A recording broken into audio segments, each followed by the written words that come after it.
Greetings, scale modelers. I'm back with another quick and dirty model building review. Today's review will be a vintage Hasegawa Messerschmitt ME-109. This is in 32 scale. It's got bigger parts. It's hard for me to screw up and lose them like the 72 scale ones. I'm terrible with losing parts. So this thing is coming together really great. Let's take a look.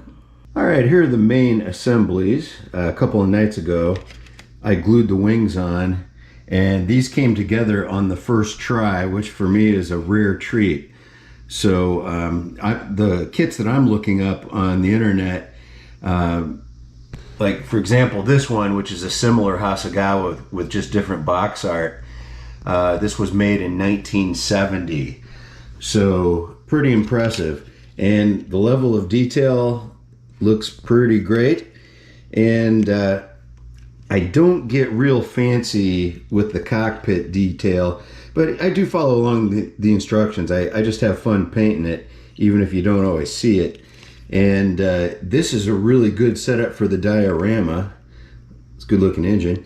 And because the engine cover will come off. So if you're gonna do this wheels down, you could get some mechanic figures and it would be a good looking diorama sitting on the ground. And I also like that was molded on, because I have really tough luck gluing those in, or like I said before, I usually end up losing them. So the camo job for today's build came courtesy of Tamiya AS24. It's Luftwaffe dark green, and at the nearby hardware store, Rust-Oleum Tan Camouflage. Well, it's actually called Flat Sand, which for desert camo, I think that's pretty good. But I think there's a better Tamiya shade for Luftwaffe sand camo. And if you ask, Jim, how is your camouflage job so beautiful? Or if you think it sucks, Jim, how is your camouflage job so ugly? This is what I use. I use AK Camouflage Plastic Putty. And I'm pretty happy with how this one came out. It looks pretty close to what I saw in the box. But I gotta break down and get an airbrush. If I'm gonna build this many models, I might as well own an airbrush. Here is screw up update number 1. I just had to switch around those engine braces, the silver things, because I installed them upside down the first time, and then I was wondering why they didn't fit into the fuselage. So pilot error number 1 has been discovered, and I'm trying to fix that now. I am building my ME-109 wheels up, and I'm going to put it on a stick with a base. And so I'm going to take the liberty of putting some lead weights on top of the engine, because I just figured out that there's plenty of room under the engine cover for me to do that, just because my last couple of models were a little bit heavy in the arse. So I'm going to get ahead of that problem and do this little customization. The way that the machine guns are supposed to fit are not going to fit in this fuselage the right way. And I'm going to use the extra gun options that they provided for one of the other 109 models. And I'm just going to glue them onto the engine cover so that there are machine gun barrels coming out the way it's supposed to be. But this assembly right here, no way on earth is it going to fit in between this, and it's not going to fit into the fuselage right. So I had to make an executive decision on that. So I got to improvise my way. But otherwise, the cockpit and the fuel tank and the engine will fit, but there's no way those machine guns are going to come out right. So I've just got to go with plan B. The machine gun barrels are only supposed to stick out about that far. So I'm trimming that down, and then I'm just gonna glue them inside the engine cover and pop it on the top. And I think that is gonna get the job done. So I found a metal dowel rod in the closet, and it was 3/16, so I drilled out a 3/16, drilled her into the bottom of the wing. Looking good. right where the fuel tank would have been. So they gave me a pilot hole. I have cemented the fuselage halves together, and since I'm not trying to do the machine gun assembly, that was just fitting too much in there, and I don't have the precision skills to get that right. So here's how I'm getting the fuselage pieces to fit together. And like I said, I'm going to improvise with, I have some spare machine gun barrels that I can use to put on the engine cover. So the fuselage is coming together, but it's because I didn't put the machine gun assembly in there as intended. And the instrument panel is in there. And you know, with most of the models I build, the detail, like, you're never going to see it after you put it on the shelf. But, you know, I guess that's part of why we do it. We just do it. For a model that was made in 1970, I'm going to say that this came together pretty well. There is just a hairline crack. And I'm going to try to get away with repainting that. I might even smooth a bead of Elmer's glue over that and then paint over it to get that filled up. But I did need to put a little bit of Tamiya white putty.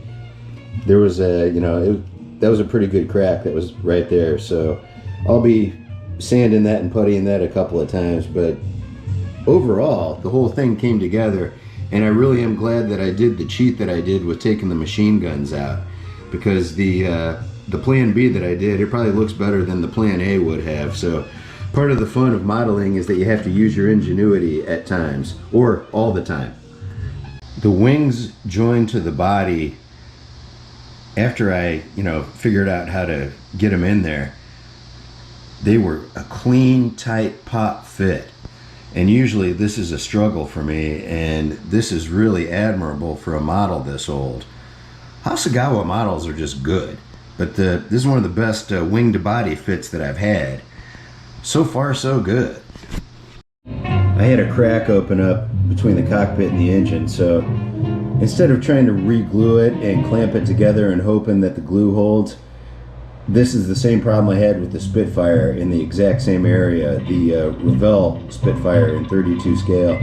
So I'm going the putty route this time and doing it that way. I gave it about 3 hours to dry, and I broke with tradition. Yes, I sanded it off, but I'm going to try not priming it and just going over it with some Tamiya yellow and see what happens. You know, sometimes I think I'm a rebel and I find out I'm a dumbass, but when you find out that you're right, then you're a rebel and a genius. Like I said, the wing and the body came together really nicely, but I did get some glue over, some glue globs. So I sprayed some tan paint onto a Q-tip for some quick touch-ups, and that's looking better. I have another goof up update to share with you, but it was fun figuring out how to get it fixed.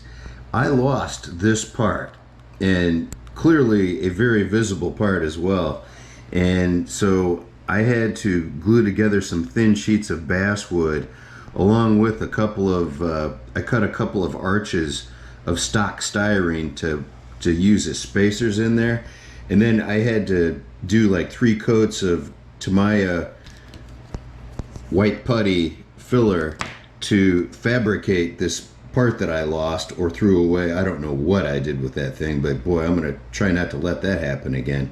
But anyway, I was able to save the model, and instead of having to put it on a shelf or throw the whole thing in the garbage. So this thing is moving along.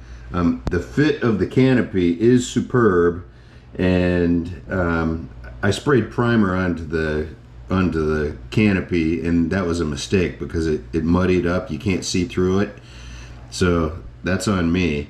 And everything else is coming together really well. I'm just once some glue dries on a couple of these parts, I'm going to be ready to do the decal. After a little bit of history look up, I'm going to be doing this as Edward Neumann's plane from Jägerschwader 27, which is he was the commander for Hans Joachim Marseille, also among others. And I got to do a white stripe on here. I did this with Tester's enamel, and I had a couple of globs, and I just touched that up with Tamiya Luftwaffe green on a Q-tip. So after I fix up the gray underbelly of this is going to be ready for the decals. These are 54-year-old decals, and I know I've got a lot more of these to go, but the first one went off without disintegrating, so that's a really pleasant surprise. I thought I was going to have to order new aftermarket decals, but I might be able to get through with the original sheet. I love it. Here is my finished model. I am really happy with the way this came together, and the issues that I had with it were all self-inflicted. So these are available on eBay at good prices, and I hope you had as much fun watching this video as I had building it.